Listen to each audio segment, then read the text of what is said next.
Cette semaine, on reprend notre série Intégrité, le remède à l'hypocrisie religieuse dans la lettre de Jacques.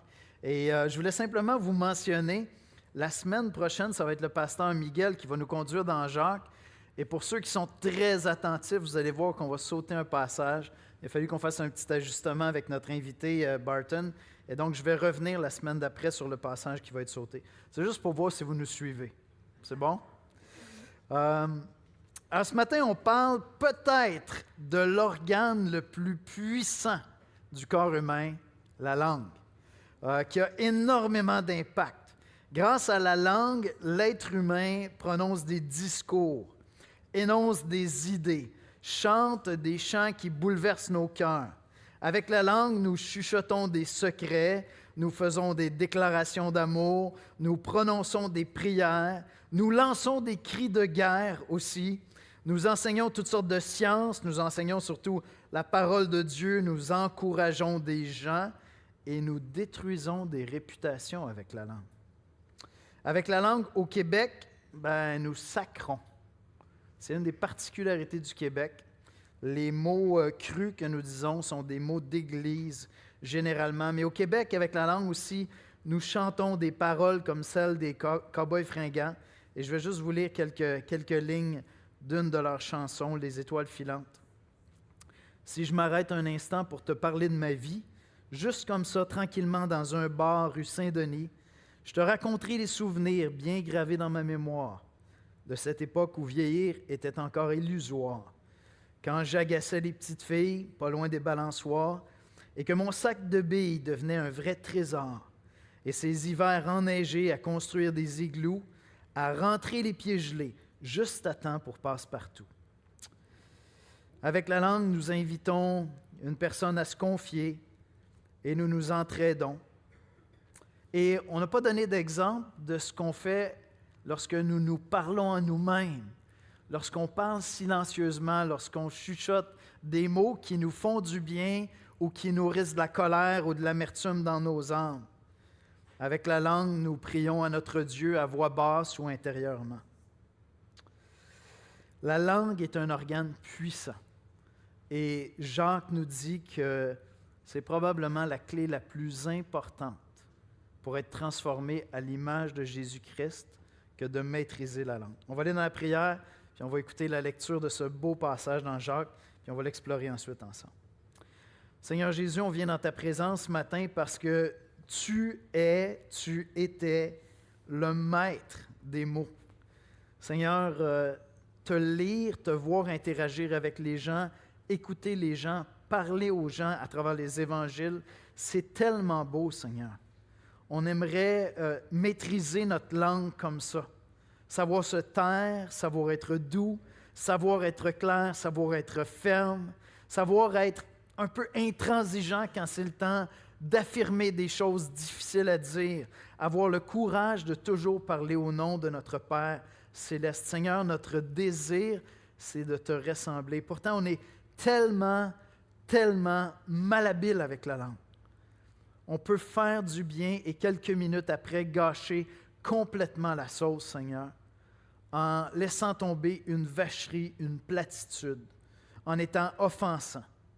Seigneur, souvent nos paroles dépassent nos pensées ou d'autres fois trahissent malheureusement nos pensées, Seigneur. On te demande, Père, de venir nous parler à travers ta parole à toi, parce que ta parole est une parole de liberté, afin que nos paroles, Seigneur, soient transformées. Celles que nous te disons en secret, celles que nous exposons aux hommes, Seigneur. Viens transformer, Seigneur, notre langue, qu'elle puisse être profondément édifiante. C'est dans le nom de Jésus-Christ que nous te le demandons. Amen.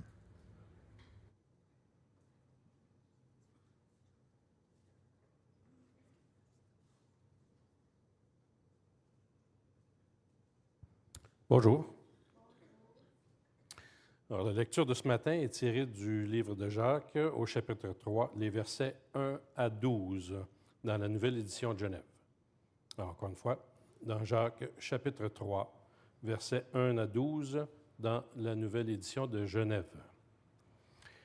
Mes frères, qu'il n'y ait pas parmi vous un grand nombre de personnes qui se mettent à enseigner, car vous savez que nous serons jugés plus sévèrement. Nous bronchons tous de plusieurs manières. Si quelqu'un ne bronche point en parole, c'est un homme parfait, capable de tenir tout son corps en bride. Si nous mettons le mors dans la bouche des chevaux pour qu'ils nous obéissent, nous dirigeons ainsi leur corps tout entier. Voici, même les navires, qui sont si grands et que poussent des vents impétueux, sont dirigés par un très petit gouvernail au gré du pilote. De même, la langue est un petit membre et elle se vante de grandes choses. Voyez comme un petit feu peut embraser une grande forêt.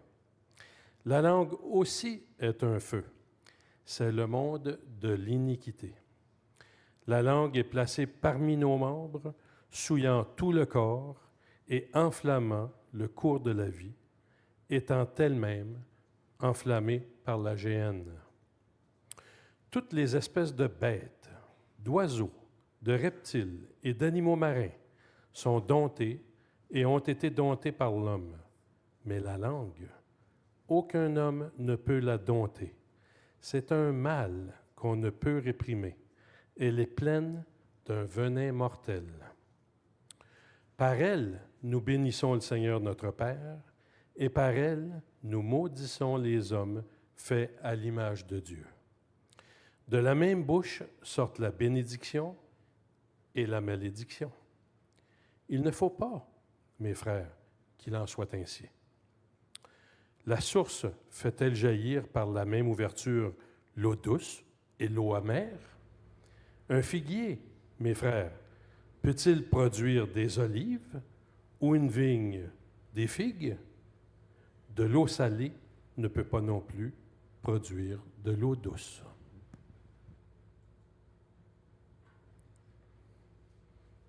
Merci, Claude. À la fin du chapitre 1, Jacques nous avait déjà dit qu'il y avait 3 éléments comme à surveiller dans nos vies afin de ne pas être des hypocrites religieux, mais vraiment d'être conséquents avec la parole de Dieu. Il y avait 3 domaines. Je ne sais pas si vous arrivez à vous en rappeler, mais vers la fin vraiment du chapitre 1, il était question d'aider les démunis. Il parlait de visiter la veuve et l'orphelin. La vraie religion, c'est de visiter la veuve et l'orphelin, être sensible à ceux qui sont dans le besoin. Il était question de discerner ce qui est bon et ce qui est mauvais et de se préserver des influences mauvaises de la culture, lorsqu'il disait de se préserver des souillures du monde. Puis enfin, il était question de maîtriser sa langue pour édifier avec tout ce que nous disons. La langue, se préserver des souillures du monde, et puis prendre soin des démunis. C'est vraiment les 3 indices, comme 3 tests que Jacques va développer à travers sa lettre pour dire, tu ne veux pas être un hypocrite religieux, fais ces choses-là, veille sur ces choses-là, ça va te préserver de tomber dans une posture de chrétien, tu as de l'air d'un chrétien, tu vas à l'église, tu chantes les chansons, tu connais vraiment les réponses que tu dois donner, mais en fait, si on examinait ta vie est remplie d'hypocrisie. Jacques 1, 26, si quelqu'un croit être religieux sans tenir sa langue en bride, mais en trompant son cœur, la religion de cet homme est vaine. J'ai beaucoup médité sur le passage, évidemment, cette semaine. J'étais en train de l'appliquer sur ma vie, puis je trouvais ça vraiment agréable de constater ce que Dieu a fait en 30 ans de vie chrétienne dans ma vie. Lorsque je faisais comme une rétrospective, et Dieu sait qu'il y a encore du travail à faire, mais je faisais une rétrospective, puis je me disais, je suis passé d'un jeune homme qui était extrêmement timide. Puis avant de me convertir, je suis entré dans une phase où j'ai découvert que j'allais être habile avec ma langue. Et là, je suis devenu vicieux, manipulateur, efficace pour trouver ma place dans un groupe, mais pas vraiment gentil. Puis là, j'ai rencontré le Seigneur. Là, tranquillement, j'ai appris que Dieu m'avait donné un don pour enseigner, pour encourager les gens. J'ai appris à enseigner tranquillement, à annoncer l'Évangile. Avec ma langue, c'est mon évolution. J'ai appris à encourager, à écouter. Puis plus les années passent, à parler beaucoup moins, à écouter beaucoup plus. J'ai appris à travers les années à rendre grâce à Dieu, à l'adorer en prière, à me tourner vers lui pour lui exprimer mes doutes, mes angoisses. Et je vois vraiment qu'à travers les années, Dieu m'a transformé dans mon rapport avec cet organe-là que Dieu m'a donné, qui est très puissant, qui peut faire des choses incroyables. Puis il y a encore beaucoup de place pour m'améliorer, mais j'observe que je ressemble de plus en plus à Jésus-Christ avec ce que je fais avec ma langue. Ça, c'est encourageant. Et j'aimerais ça que ce soit ton histoire à toi. Au fur et à mesure que tu grandis dans ta foi, que ta langue serve à édifier, à construire, à bénir Dieu et à bénir les hommes. Dans le passage qu'on regarde ce matin, Jacques développe sa pensée qui a commencé dans Jacques 1. Là, on arrive dans Jacques 3, puis il va développer cette idée-là, puis il dit des choses assez fracassantes sur la langue. Des choses comme, tu sais, elle est attachée à la géhenne, elle est attachée aux flammes de l'enfer. C'est quand même fort. Et donc, on découvre que Jacques accorde une importance extrême à la langue. En fait, Jacques va nous dire qu'elle est probablement la clé de notre transformation pour ressembler à Christ. Voici comment je résumerai le passage qu'on regarde ce matin. Celui qui maîtrise sa langue, maîtrise toutes ses pulsions, il peut bénir Dieu et les hommes. C'est drôle parce que moi, intuitivement, j'aurais dit celui qui maîtrise ses pensées. Puis Jacques dit, oui, mais il y a quelque chose de plus concret que tes pensées. Ce sont tes paroles. Celui qui maîtrise sa langue maîtrise toutes ses pulsions, nous dit Jacques. Il peut bénir Dieu et les hommes au lieu de bénir Dieu et de maudire les hommes. Normalement, lorsque je prépare un message, j'aime pas tellement les expressions comme la clé, tu sais, la solution, la petite phrase magique. Je trouve que c'est tellement cliché. Puis en même temps, quand j'étudiais ce passage-là, Jacques accorde tellement d'importance à la langue, j'ai dit, j'ai pas le choix. Alors le premier point ce matin, c'est la clé de la perfection. Il dit que celui qui maîtrise sa langue est un homme parfait, dans le sens qu'il est un homme qui ne tombe pas, une femme qui ne tombe pas constamment dans le péché. Puis Jacques est souvent décontenançant. Quand vous lisez un passage comme celui-là, là, je vous invite à aller le relire après le message. Cet après-midi, prenez le temps d'aller relire les versets. Vous allez probablement voir que dans une lecture seule, juste une fois, là, vous dites, mais il s'en va partout. Je ne comprends pas où est-ce qu'il s'en va. Son sujet, c'est la langue. Puis il commence en disant, mes frères, qu'il n'y ait pas parmi vous un grand nombre de personnes qui se mettent à enseigner, car vous savez que nous serons jugés plus sévèrement. Bien, dans le fond, il commence par cordonnier, hein, mal chaussé. Il commence par lui-même, puis il dit, écoutez, je le prends pour moi-même, l'exhortation que je vais vous faire sur la langue, celui qui enseigne, c'est celui qui parle beaucoup. Bien, il dit qu'on ne soit pas nombreux à parler régulièrement, parce qu'on va être jugé plus sévèrement. Et donc, Jacques est en train de se servir lui-même l'exhortation qu'il va donner, puis il est en train de dire, vous qui voulez enseigner, soyez conscients que vous êtes appelés à être des modèles, vous êtes appelés à dire la vérité, vous êtes appelés à le faire selon l'esprit de Christ, dans un esprit de grâce, de vérité. C'est une parole de liberté que vous apportez. Et donc, Jacques est en train de dire, je sais que je suis enseignant, je sais que je dois m'examiner moi-même.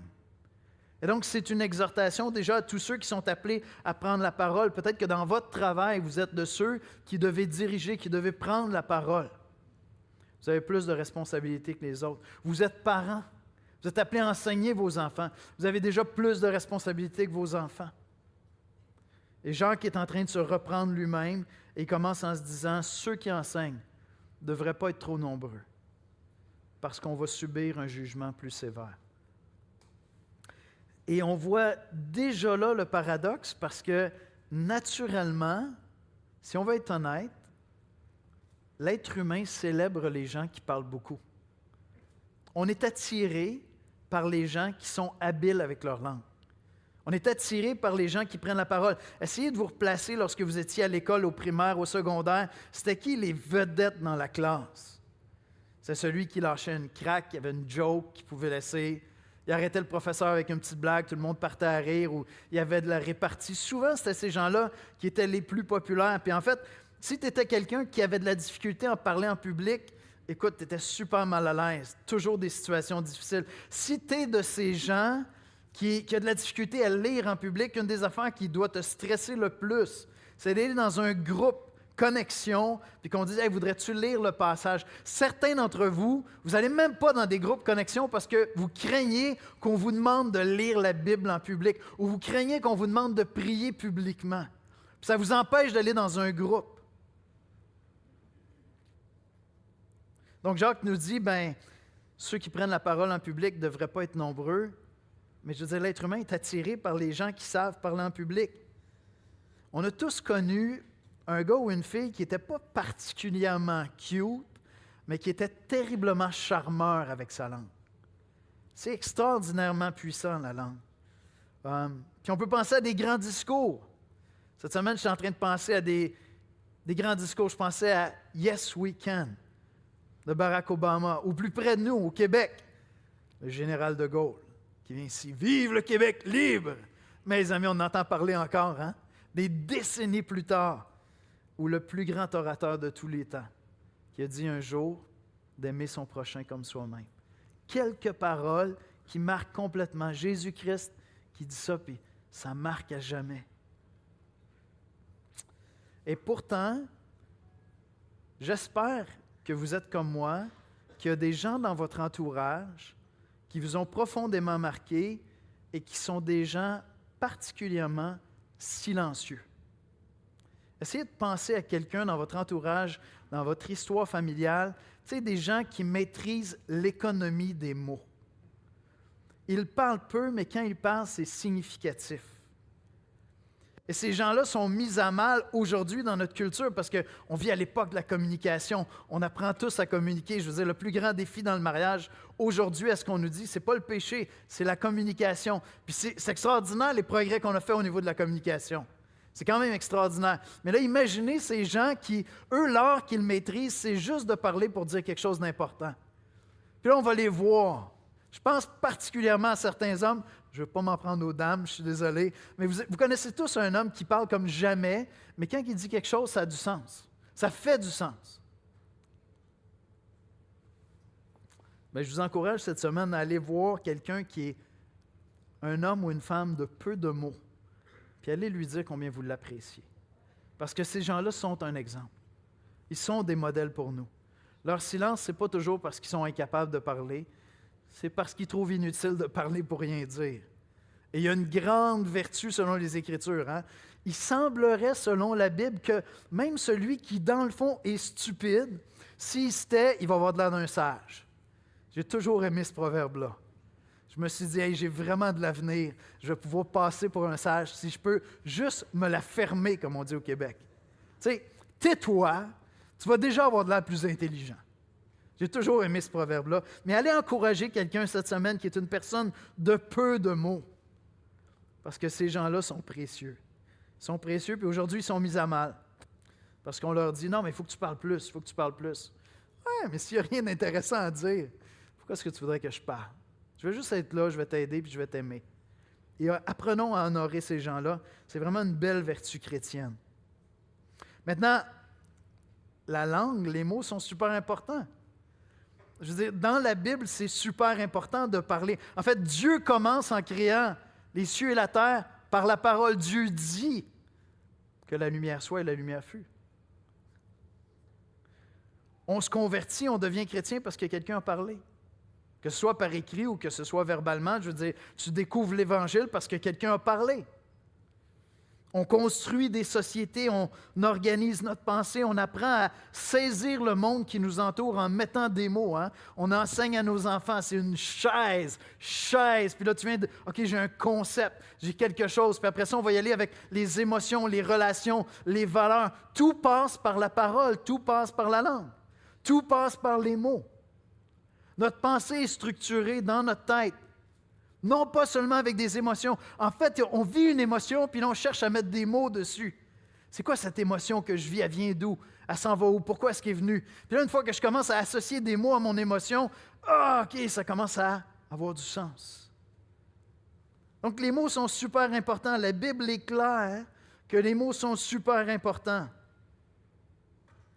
Dieu nous a créés à son image, et être créé à l'image de Dieu, c'est être capable de formuler des idées, de dire les choses. Parce qu'en disant les choses, nous créons des relations, nous créons des concepts, nous construisons des sociétés, on construit un mariage en disant « Je t'aime, veux-tu m'épouser? » Mais Jacques en vient à dire que celui qui maîtrise la langue maîtrise toutes ses pulsions. Fait qu'on est pris un peu comme dans un catch-22 où on est perdant tout coup, où la seule manière de s'en sortir, c'est d'apprendre à maîtriser la langue. Parce que le silence ne suffit pas. Je dois parler, mais je dois le faire pour construire, pour édifier.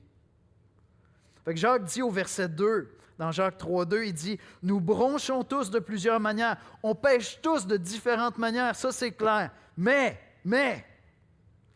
si quelqu'un ne bronche point en parole, c'est un homme parfait, capable de tenir tout son corps en bride. »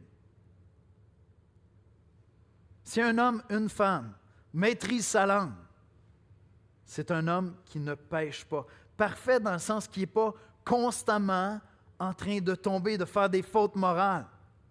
Jacques est en train de nous dire, ce n'est pas simplement qu'il ne faut pas dire des niaiseries, c'est que maîtriser la langue, c'est la clé de la perfection. Maîtriser ta langue, ces paroles que tu dis à voix haute, ces paroles que tu chuchotes à ton Dieu, que tu te dis à toi-même, maîtriser tous ces mots, c'est la clé pour ressembler de plus en plus à Jésus-Christ. Comme j'ai dit, mon intuition à moi, ça aurait été de dire, mais non, c'est maîtriser les pensées. Mais les pensées, ce sont des mots. Ce sont des mots qui se promènent dans ma tête. Et Jacques est en train de me dire, celui qui maîtrise ses paroles, c'est un homme, une femme accomplie, mature, parfait, capable de tenir tout son corps en bride. Fait que, quel que soit le plus gros péché dans ta vie avec lequel tu luttes actuellement, ce que Jacques est en train de te dire, c'est concentre-toi sur ta langue cette semaine. Tu vas avoir des bénéfices dans tout le reste de ta vie. Et on va essayer de le développer ensemble ce matin.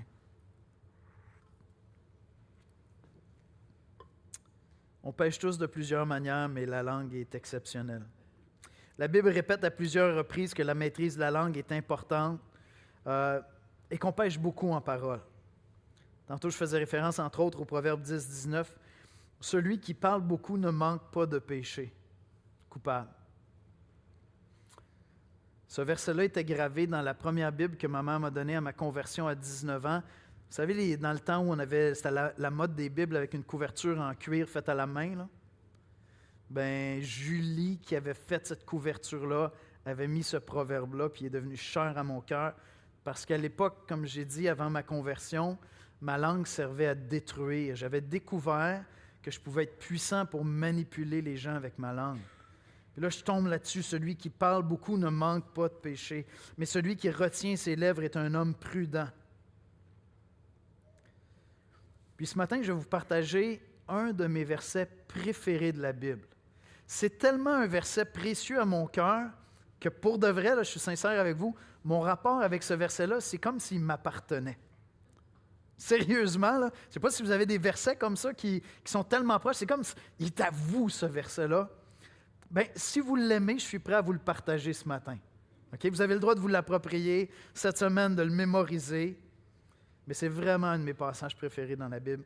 Éphésiens 4, 29, je trouve que c'est un verset absolument complet sur la langue. « Qu'il ne sorte de votre bouche aucune parole mauvaise, mais s'il y a lieu... » Ça laisse la place pour le silence. C'est peut-être pas nécessaire de parler. S'il y a lieu, quelques bonnes paroles qui servent à l'édification, à construire et qui communiquent une grâce à ceux qui l'entendent.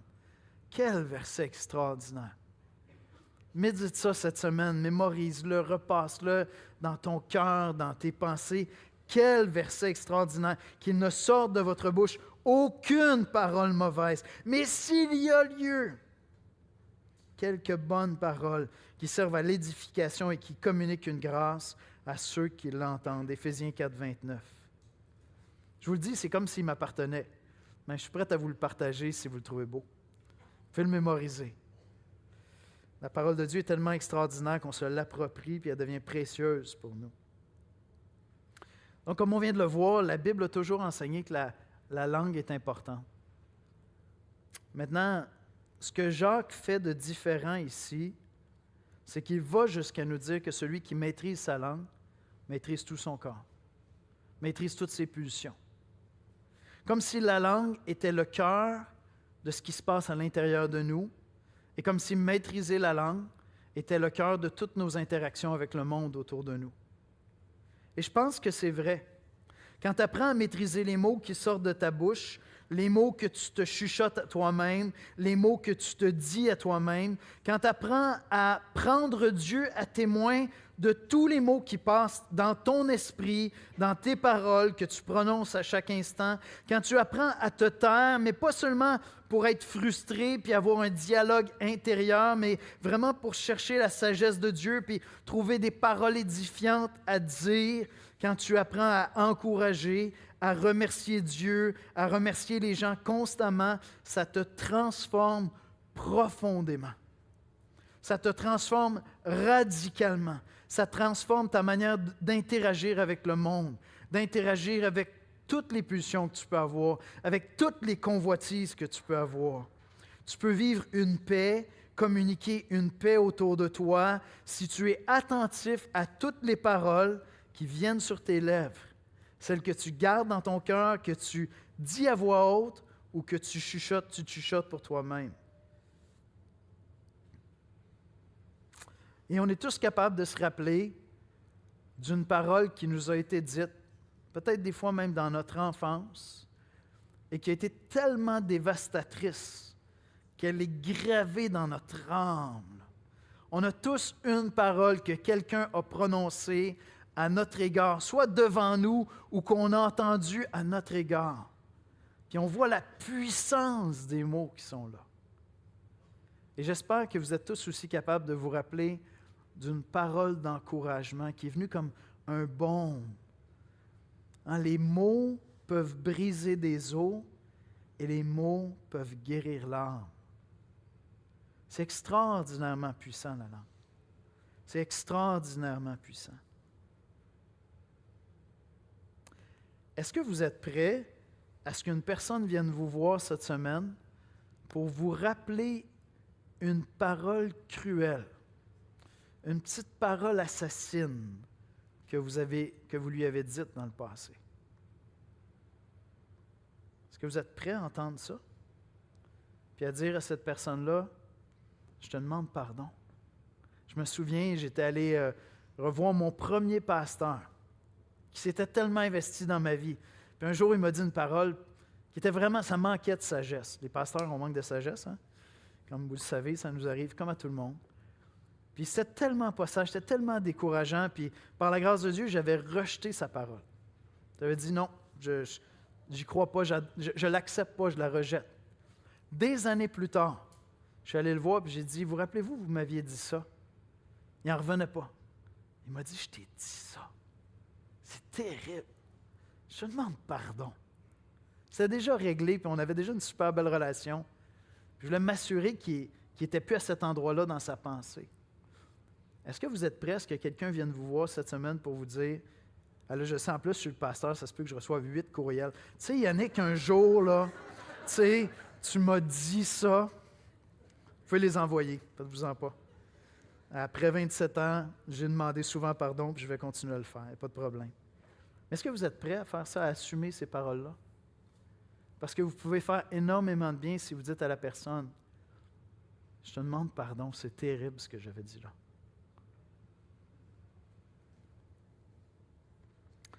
Jacques nous explique pourquoi il accorde autant d'importance à la langue.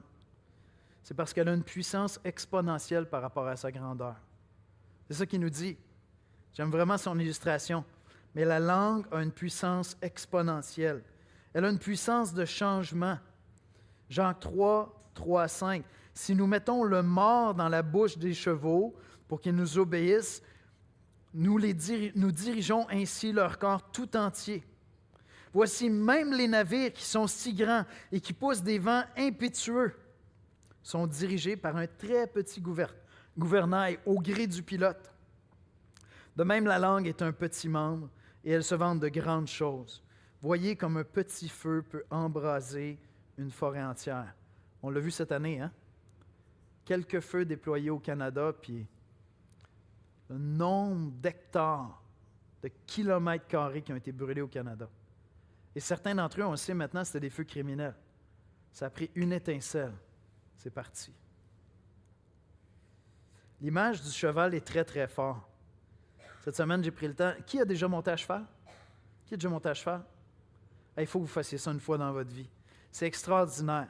Être sur une bête aussi puissante que ça, surtout si au début, vous êtes un peu nerveux. Parce que quand tu es nerveux sur un cheval, ben lui devient nerveux. Hein? Fait qu'il sent tout de suite. Puis là, tu sens qu'il pourrait partir à courir. Je ne sais pas ce qui va se passer avec moi. Tu réalises quand tu montes sur un cheval que tu es au contrôle de rien du tout. Puis que tu es mieux de te calmer, tu es mieux de relaxer, puis de dire « OK, on va développer une relation, mon copain. » Mais c'est vraiment une bête extraordinaire. Cette semaine, j'ai pris le temps, je n'avais jamais regardé vraiment comment ça fonctionne un mât. C'est quand même assez extraordinaire. Puis si vous pensez à l'importance qu'ont eu les chevaux dans le développement de l'humanité, ce sont des bêtes absolument extraordinaires. Vous savez que j'aime les chiens, fait que le chien, c'est le meilleur ami de l'homme, mais tu sais, un chien pour vraiment s'occuper d'un champ, là, tu ne vas pas tellement loin. Pour voyager des kilomètres sur ma sushi de 11 livres, là. Vous avez déjà vu ce sushi, hein? Je vais vous montrer des photos. Un petit caniche de 11 livres. On ne fait pas loin, tu sais. Mais un cheval, c'est extraordinairement puissant. Puis on n'arriverait nulle part si on ne pouvait pas le diriger, si on ne pouvait pas entrer dans cette relation-là avec lui. Et donc, on lui met un mât, puis on entre dans une relation avec cette bête-là qui est, je ne sais pas combien de fois plus puissante que nous. Puis on accomplit des choses absolument extraordinaires. C'est tellement une belle illustration. Et celle du gouvernail. Tu sais, quand tu apprends à conduire une voiture pour la première fois, tu réalises que tu fais ça, puis tu as quelques tonnes qui vont prendre une direction ou l'autre. C'est vraiment impressionnant. Puis là, tu te dis, bien, avec le même volant, je pourrais chauffer un 10 tonnes. Il n'y a comme pas de limite. Hein? Le volant ne viendra pas plus gros parce que... Non. C'est extrêmement puissant. Et Dieu nous a donné la langue, les mots, pour pouvoir bâtir des cités ensemble. C'est comme ça qu'on s'organise. C'est comme ça qu'on se rassemble. C'est comme ça qu'on présente une vision. C'est comme ça qu'on inspire. C'est comme ça qu'on se mobilise. C'est comme ça qu'on s'assoit entre amis puis qu'on bâtit un projet. C'est à travers des mots qui sont exprimés, qui disent « Hey, si on faisait quelque chose ensemble ». Et bien sûr, il y a des émotions qui sont portées à travers les mots. Mais c'est les mots qui les transportent. On fait des choses extraordinaires avec la langue. On annonce l'Évangile. On s'instruit les uns les autres. On change littéralement le monde à travers la langue. La langue a une puissance exponentielle par rapport à sa grandeur sur le corps humain. Il n'y a rien de plus puissant chez nous que la langue. Et Dieu t'a donné cette capacité de communiquer pour que tu construises les gens autour de toi. Dieu t'a donné ça, toi qui connais Jésus-Christ, pour que tu construises les gens autour de toi. Dieu t'a donné une langue pour que tu édifies le monde dans lequel tu vis, que tu transformes jour après jour des relations, les gens, des situations, à travers des mots que tu écris, des mots que tu dis, des pensées que tu formules. C'est vraiment extraordinaire ce que Dieu nous a donné. Et puis pourtant, Jacques nous dit qu'elle a une puissance de destruction extraordinaire. C'est drôle, quand j'étais en train de commencer à méditer sur le passage, l'image qui me venait, c'est lorsque tu as une charge électrique, puis que tu as juste une pointe de métal, puis tu vas faire le contact avec ça.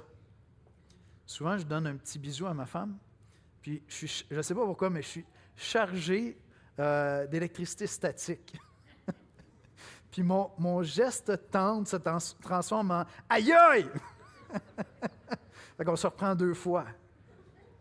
Mais c'est drôle, c'était tout là en moi, je ne le sentais pas, tu sais.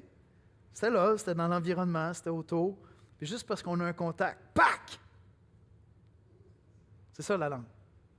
Ça produit des choses puissantes qui peuvent être extraordinairement destructrices. On peut briser beaucoup avec la langue.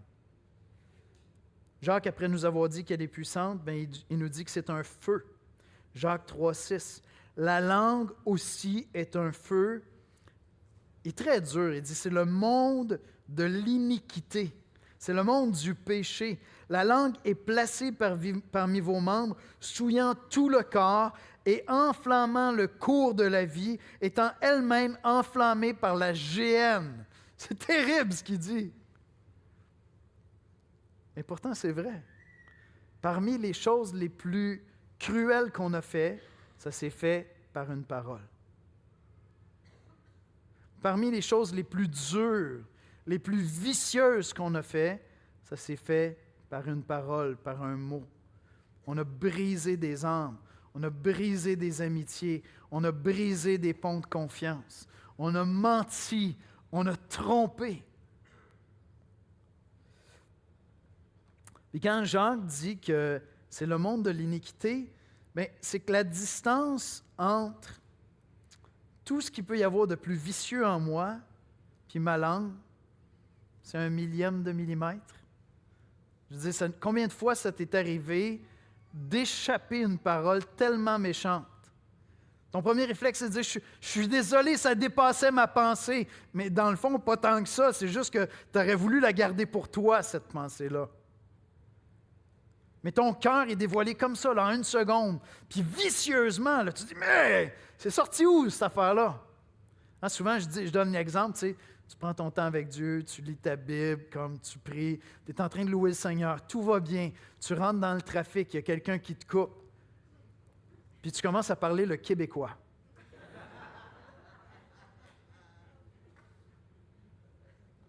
Et vous savez quoi? Peut-être juste pour être réaliste, Jacques dit qu'elle enflamme le cours de la vie.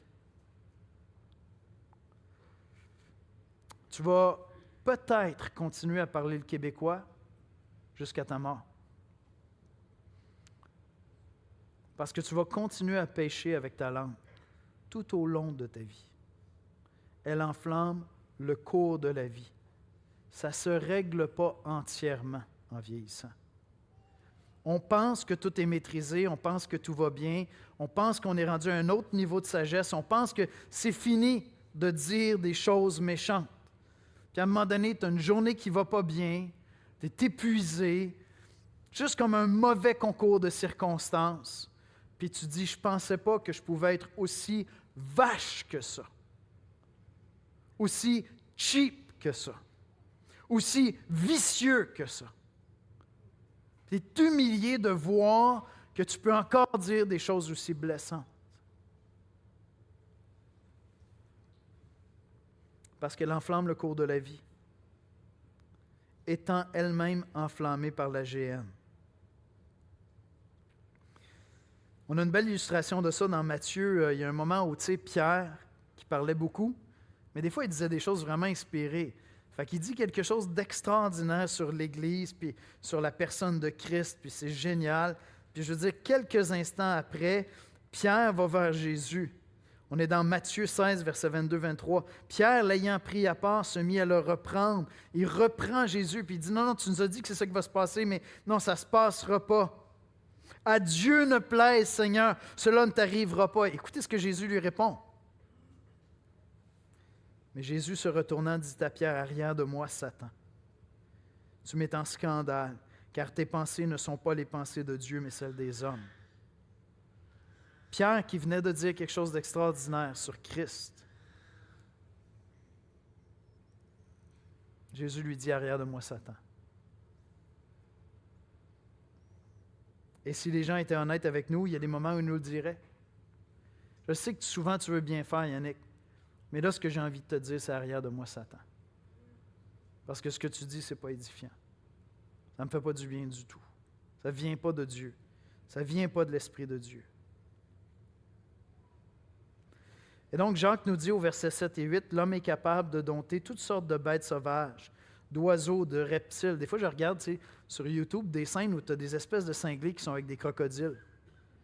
Ils sont là, puis ils nagent avec des crocodiles, ils les flattent, puis tu as toujours un peu comme tu te dis, il va l'avoir, il va l'avoir. Mais non! Belle petite relation avec un crocodile. Jacques nous dit, on arrive à dompter tous les animaux.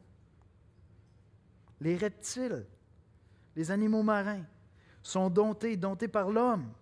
Mais la langue, aucun homme ne peut la dompter. C'est un mal qu'on ne peut réprimer. Elle est pleine d'un venin mortel.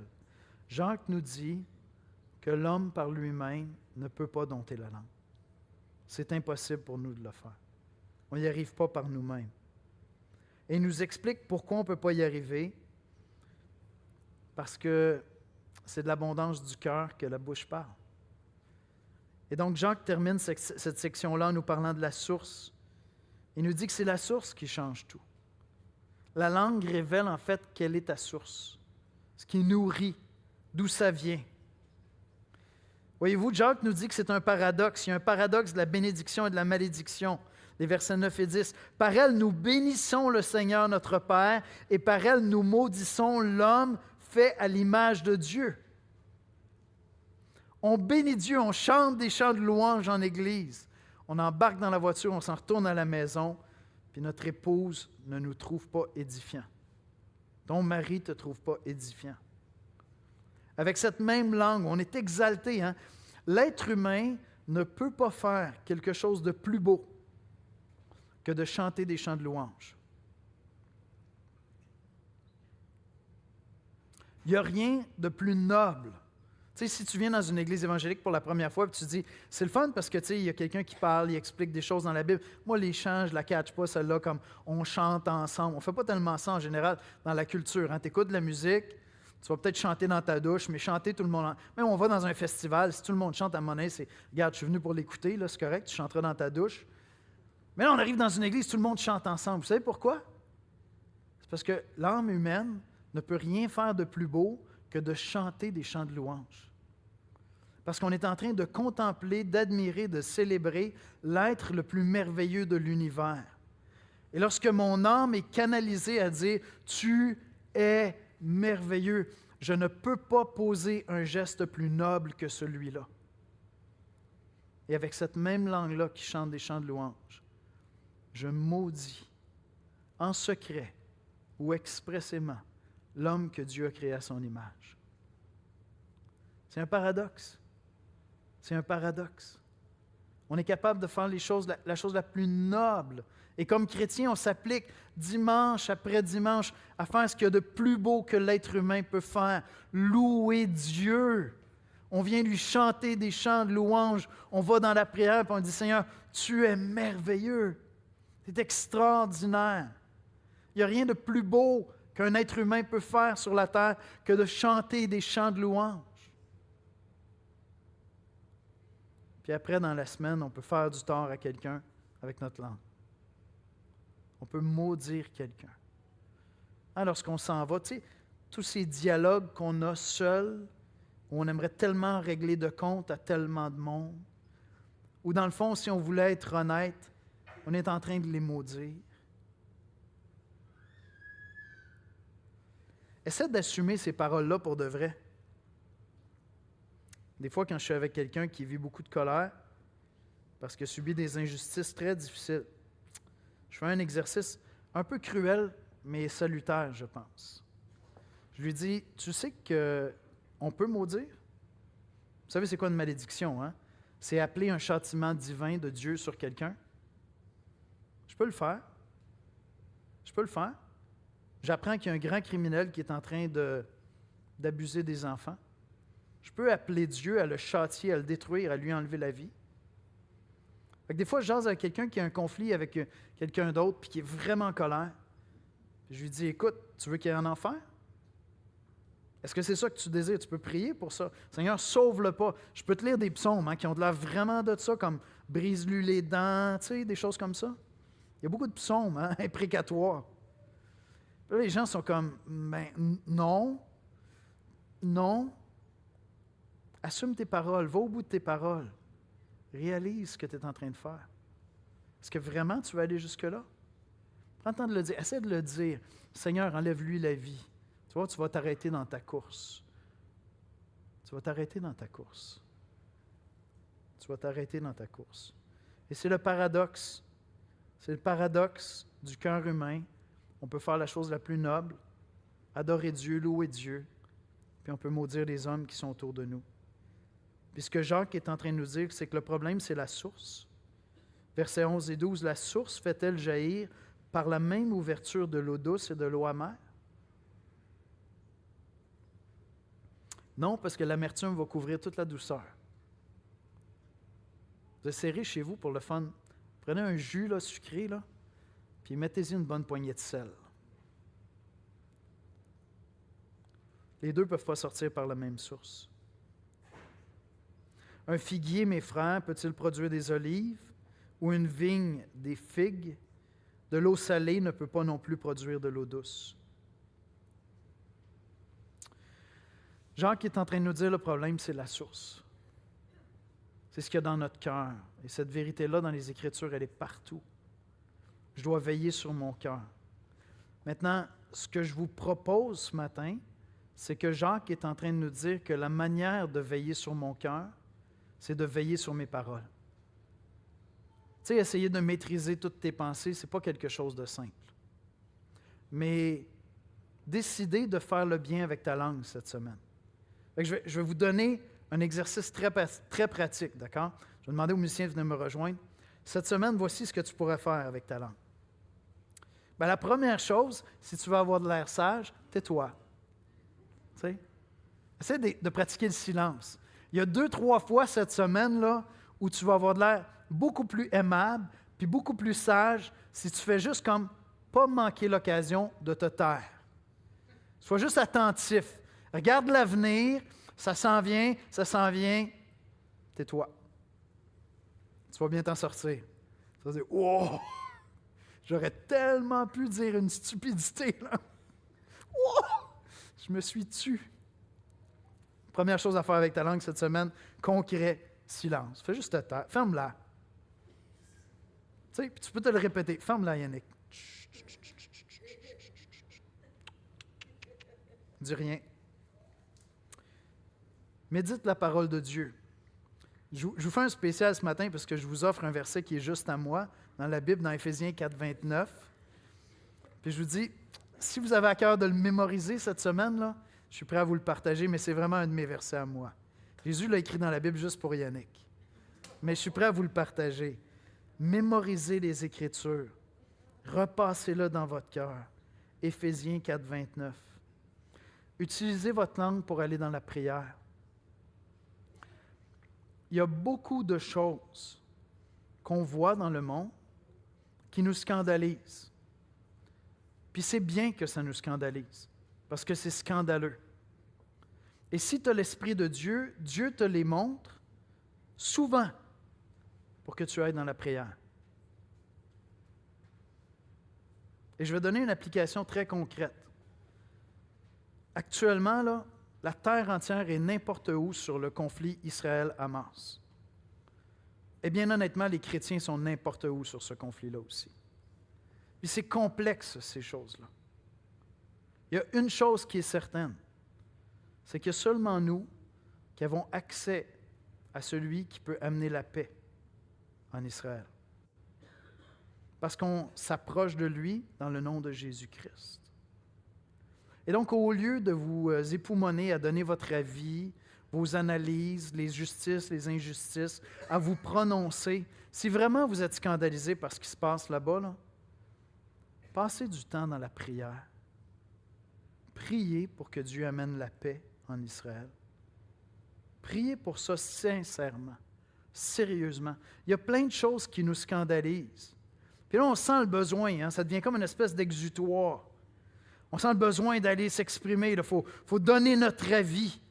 Oh, mais si tu as l'Esprit de Christ et tu es scandalisé, souvent, c'est parce que l'Esprit est en train de te dire, prie, parle à Dieu. Prie, intercède, va te lamenter devant Dieu sur ce qui te scandalise dans le monde. Commence par ça. Ferme-la, médite la parole, puis prie, intercède. Au lieu de nous partager ta sagesse et toutes tes opinions, tu vas faire beaucoup de bien autour de toi. Et ça se peut que lorsque tu ouvres la bouche, tu as une parole édifiante, une parole de paix à apporter avec tes collègues au travail qui sont en train de se déchirer sur ces questions-là. apprends à rendre grâce. Si ton âme est triste constamment, si tes pensées sont sombres, prends le temps de mettre par écrit ou exprimer verbalement simplement des actions de grâce à Dieu. Demande à Dieu, montre-moi toutes les belles choses pour lesquelles je peux te rendre grâce. Et tu vas voir, si tu apprends à rendre grâce à Dieu, tu vas changer tout ton être au complet. Ta perspective des choses va changer. Puis enfin, utilise ta langue cette semaine pour encourager quelqu'un. Peut-être cet homme ou cette femme de peu de mots. Au lieu de lui dire « Hey, ça serait le fun que tu apprennes à parler », peut-être tu peux aller lui dire « Il y a vraiment une sagesse dans tes silences que j'apprécie. » Mais cette semaine-là, cherchez des occasions où vous allez pouvoir édifier et communiquer une grâce. Et si vous faites ça, vous allez être transformé dans tous les aspects de votre vie. Parce que la langue est extraordinairement puissante. Et la distance entre le péché et notre langue, c'est quelques millimètres. Mais si cette semaine, toute l'Église ici, on grandit pour bénir Dieu et bénir les hommes avec notre langue, on va ressembler un peu plus à Jésus-Christ. On va prier.